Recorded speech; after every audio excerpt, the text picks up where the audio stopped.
오, 앞에 불나는 거 봐.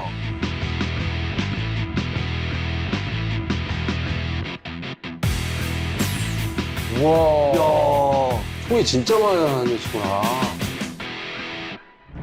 우와, 여기 뭐 그 킹스맨 이런 데 아니에요? 지하에 있는 킹스맨. 맞네. 거기 그런데요.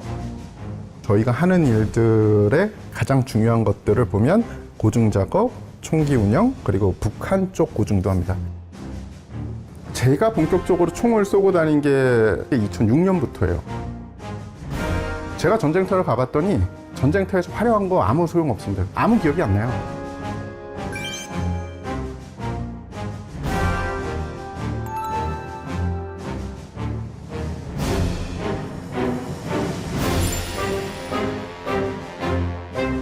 에? 아, 진짜.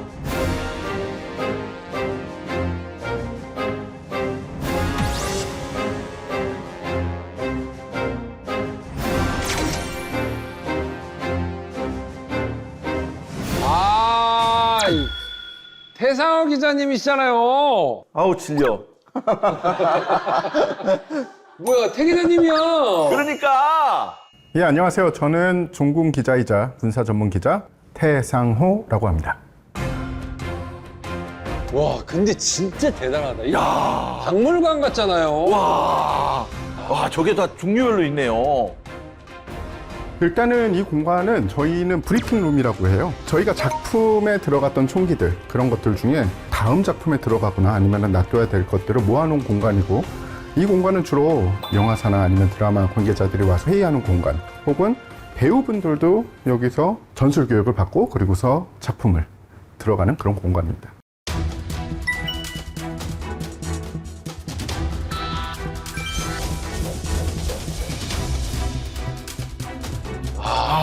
군사를 자문하는 곳이죠. 뭐 영화나 드라마 뭐 이런 거에 자문을 또 맡기도 해주시기도 한다는 얘기를 들었는데 혹시 총이 있습니까 하면은 그거에 대한 역사적 고증과 이겁니다. 배경을 얘기해 주시고 이겁니다. 들려줄 수 있는 거잖아요. 돈만 준비하세요. 야, 무기고 투어입니다. 야, 근데 진짜 총 많으시구나. 짱이다. 대부분, 그러니까 섹션별로 해놨는데, 맨 좌측부터 설명을 드리면, 보시다시피 산탄총이 있고요.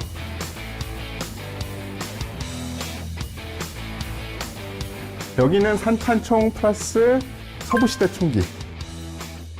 그리고 볼트 액션식 총기. 우리가 뭐 2차 세계대전 때 많이 봤던 총이고, 그리고 그 옆으로 옮기면은 M14와 M16 시리즈가 있고요.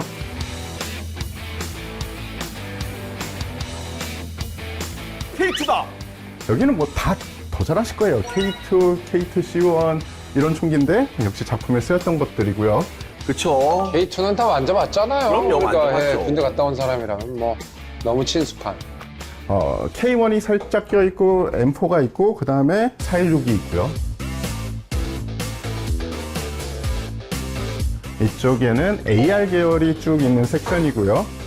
그리고 이쪽에는 M4 마크 18이 있고요.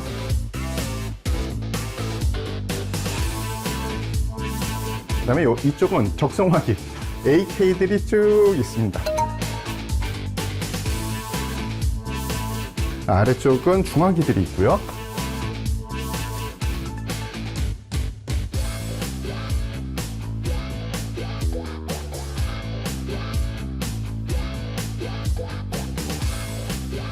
그리고 HK4 총기들이 여기까지 있다고 생각하시면 되고, 개인적으로 우지와 이 맥10, 맥11을 좋아하기 때문에 역시 기관단총이 쭉 있고요. 그 다음에 저격총들이 있고, 그리고 맨 마지막은 RPG와 유탄 발사기 같은 소부대에서는 중화기라고 속하는 그런 장비들입니다. 오, 나 이렇게까지 제대로 본 건 처음인 것 같아. 오.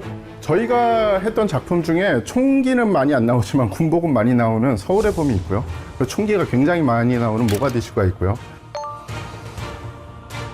OTT 쪽으로 가면 수리남, 스위트홈2, 지금 우리 학교는 2는 지금 찍고 있고, 그리고 얼마 전에 촬영을 끝낸 휴민트가 있고요. 좀 여러 가지가 있어서 모든 작품이 제가 보기에는 다 하나같이 애정이 가는 작품들이라고 볼 수 있습니다. 이 총기는 PPK라는 총기인데 지수 씨가 설강화에서 사용했던 총기고요. 아, 설강화에서 지수가 맞아. 그리고 유인나 배우가 사용을 했던 바로 그 총기입니다. 정혜인 배우가 사용을 했던 베레타 M92 FS라는 총기입니다. 보통 영본색, 영웅색. 아, 다이아드 다이아드. 제일 많이 사용하는 거구나. 시리즈에 많이 나와서 총기 좋아하시는 분들은 모두 다 너무 잘 알고 계시죠? 이거는 작품이 끝난 뒤에 좀 많이 파손이 돼서 다음 작품에 쓰기 힘들겠다라는 게 있으면 저는 개인적으로 배우분들의 사인을 받는 경우가 있습니다. 그래서 이 총 같은 경우에는 제가 이야기하는 퇴역, 은퇴, 작품에서 은퇴한 총이고 기념적으로 가지고 있는 총이라고 보시면 됩니다. 스위트홈 2라는 작품이 있습니다. 스위트 홈. 맞아. 봤어요. 거기에 군인들이 많이 나옵니다. 보신 분들은 기억하실 텐데 까마귀 부대라는 부대에서 운영했던 HK416인데 끼셨죠? 자, 놀이새 몸체 눌러서 보냈죠? 그 중에서도 김무열 배우가 직접 썼던 총이고요.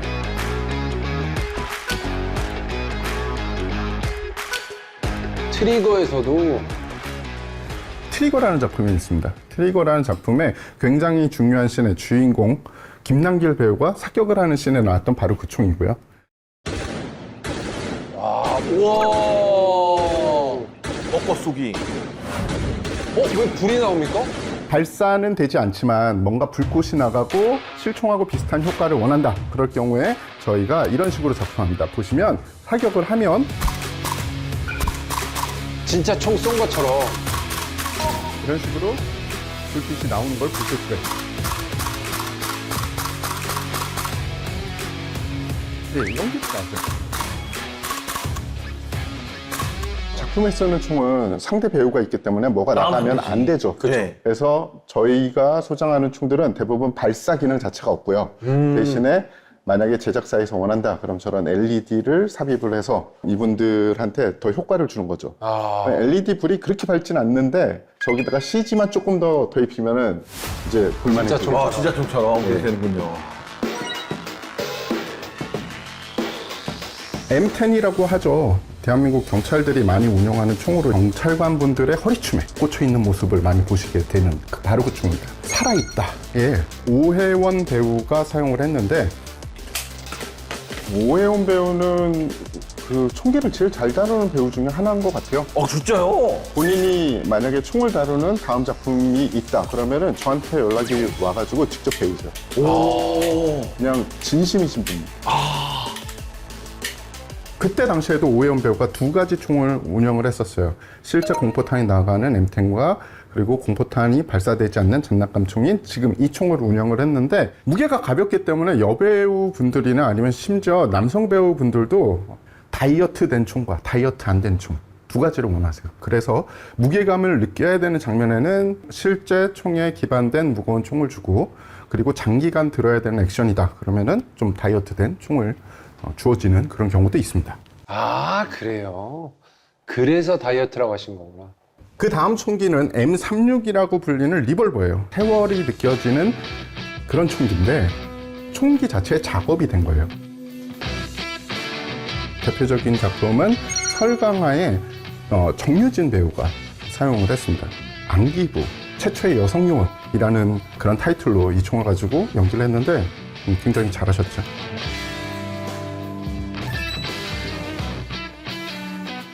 이 총은 베가본드에서 수지님이 사용을 했던 총기입니다. 수지님. 베가본드. 보시듯이 굉장히 작죠. 그래서 콜트 25라고 불리는 그런 총 중에 하나인데 대퇴부 쪽에 감추고 있다가 꺼내가지고 겨냥하는 그런 장면에 나왔던 총입니다.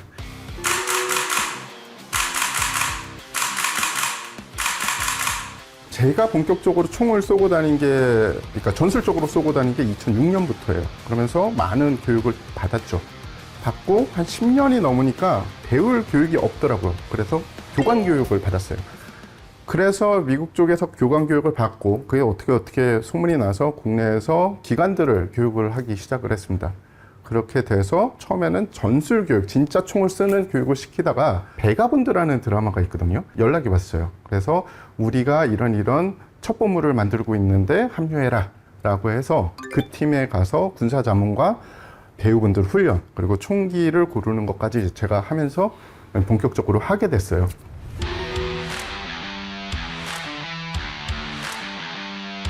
남자 배우 중에 사격이나 아니면 총기 액션을 잘 이해하고 구사하는 대표적인 분이 정예인 배우.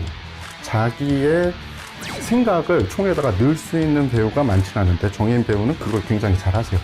서울에 보면서 액션 하시는 거 보시면 특전사령관실에서 대치를 하는데 자기와 친한 사람이 진압군으로 들어옵니다. 근데 그 사람하고 문을 두고서 대치를 할 때 처음에는 방아쇠에 손가락을 놓고 있다가 그 사람하고 얘기할 때 방아쇠에 손가락이 빠져요. 그리고 다시 사격하기 전에 들어갑니다.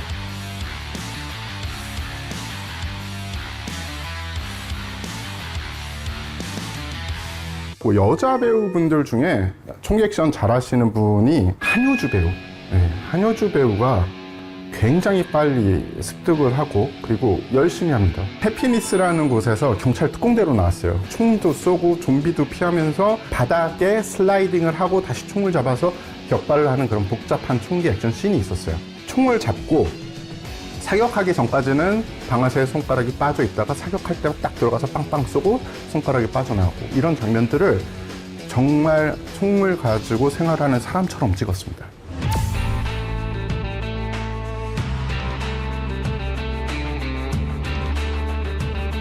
서울의 봄에 제가 처음에 참여를 했을 때 감독님이 시나리오를 다 가지고 계시지 않았어요. 그때는 신문 몇 장을 가지고 계신 상태에서 제가 참여를 해서 고증 작업을 다 해드렸고 감독님이 저희 가서 저 그 배우분 이걸 좀 봐줘 그러면 가서 해주고 국가기관이나 아니면 군 그러니까 총을 다룰 수 있는 모든 기관을 다 통괄해서 고증 작업을 한다고 보시면 돼요. 고증 작업, 총기 운영 그리고 북한 쪽 고증도 합니다. 그래, 북한 쪽을 또 빼놓을 수가 없죠.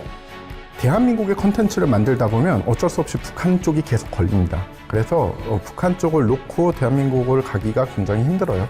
북한 쪽 고증은 북한에서 탈북한 이 탈북민 분 중에 특수부대 출신 분들이 도와주고 있어요.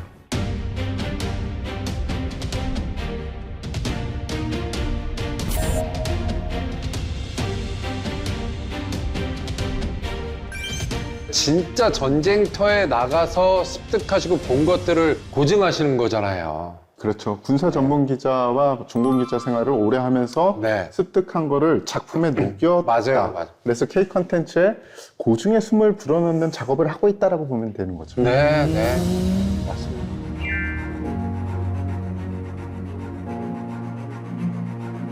그래, 이걸 직접 현장에서 또 보고 네. 오시니까. 2006년부터 시작해서 본격적으로 한 건 2011년까지 그 기간 정도 했고요. 그 이후로도 브라질 리오데자네이루 하계 올림픽이 열리기 전에 파빌라라고 범죄 지역이 있는데 거기는 경찰이나 군이 못 들어가는 지역입니다. 거기를 소탕할 때, 그러니까 분쟁 아닌 분쟁이죠.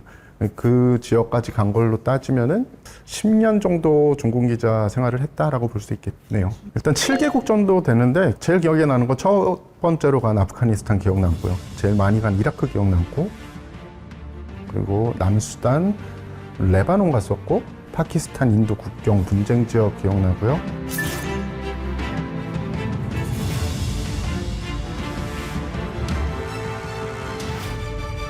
저는 군사 전문 기자니까 사실 군사라는 분야가 뭐 어떤 유튜브에 나오는 분들은 모르는 게 없죠. 막 공군, 해군, 육군, 뭐 심지어 우주군까지 다 아는 분이 있어요. 근데 저는 그렇게까지는 못하겠고 딱 하나를 정하자라고 해서 정한 게 소부대 전투였어요. 그 중에서도 사격과 전술, 사격이 동반되는 전술이었죠.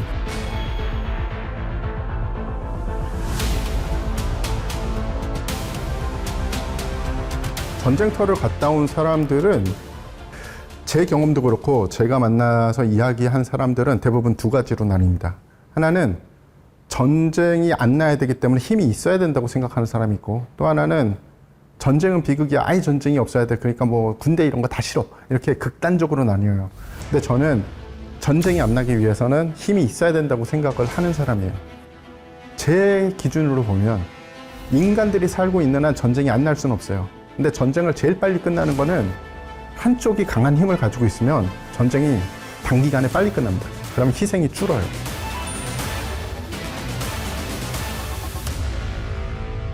전술 교육이나 이런 것도 더 좀 어떻게 보면 전쟁터 갔다 와서 더 심해졌다고 볼 수 있어요. 왜냐하면 이게 얼마나 중요한지를 알거든요. 세계 최고의 특수부대원이 되려면 원리에 입각한 기본 전술 전기를 잘하는 팀이 바로 그 팀이다. 제가 해외 특수부대들의 훈련을 가봤더니 우리가 안 되는 점을 찾습니다. 우리 장비 중에 문제가 있는 거를 훈련해서 찾아요. 그래서 그것을 고치는 게 바로 훈련입니다. 훈련은 실전에서 문제가 될 것을 고치는 게 훈련이에요.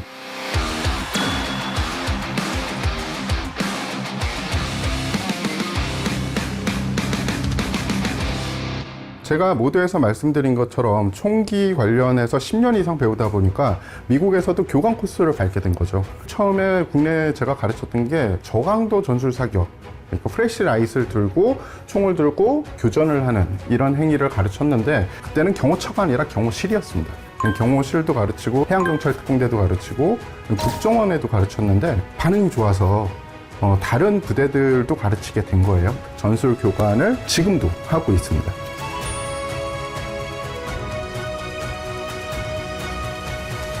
지금은 격차가 굉장히 좁혀지긴 했어요. 기본 베이스인 사람들의 능력은 제가 보기엔 대한민국 뛰어나요. 세계 어떤 특수부대랑 비교를 해도 그런 인적 구성은 뛰어납니다. 그런데 우리가 전술을 배우는 이유는 전쟁에서 써먹으려고 하는 거잖아요. 어떻게 보면 다행이죠. 다행히 실전이 없어요.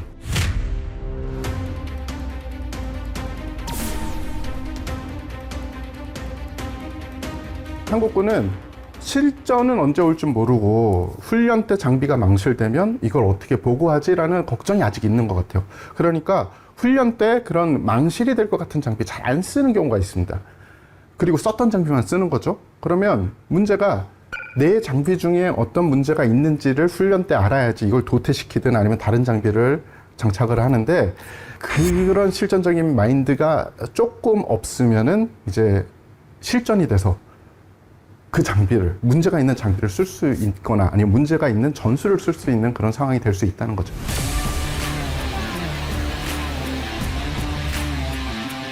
한국에서 전술을 발전을 시켜서 해외로 내보낼 수 있는 거 있죠. 지금 하고 있습니다. 뭐 하고 있죠? K9 자주포. K9 자주포를 전술적으로 운영하고 대부대로 운영하는 거 대한민국만큼 하는 나라 없습니다. 그 이유가 뭡니까? K9만큼은 계속 훈련을 하고 전 세계에서 제일 많은 대수를 운영하기 때문이죠. 우리가 이런 소부대 전술 같은 거를 제대로 하려면 일단은 화려한 거보다 제가 보기엔 원리예요. 제가 전쟁터를 가봤더니 전쟁터에서 화려한 거 아무 소용 없습니다. 아무 기억이 안 나요. 그러니까 제가 IQ가 150이면 전쟁터에서 제 IQ는 80 이하로 떨어진다고 생각하면 돼요. 80 이하로 떨어진 내 IQ에서 제일 먼저 나오는 행동은 원리적인 행동이지 기술이 아니에요. 화려한 테크닉 전쟁터에서 못 쓴다고 보시면 될 거예요.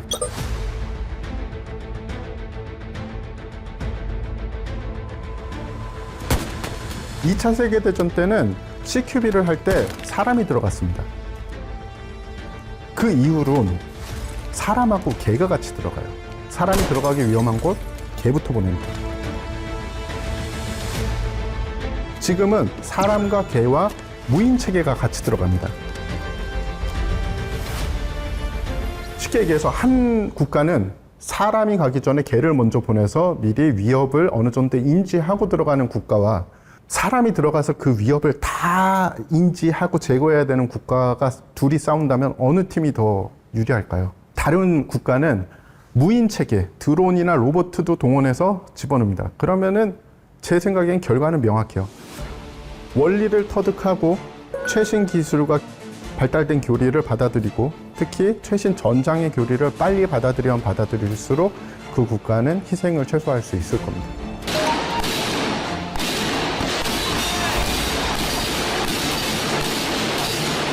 사실 지금도 몇몇 특수부대는 해외에 전술을 전수하고 있으니까 머지않아서 K전술이라는 게 전 세계로 나가지 않을까 싶습니다.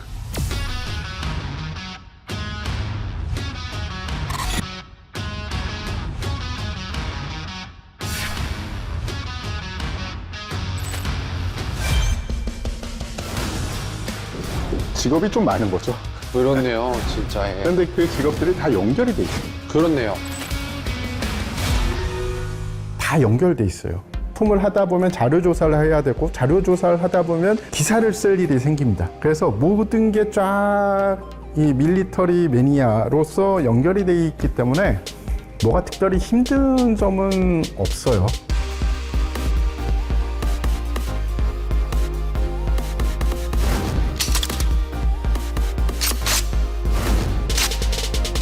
나는 뼛속부터 밀리터리 매니아다. 야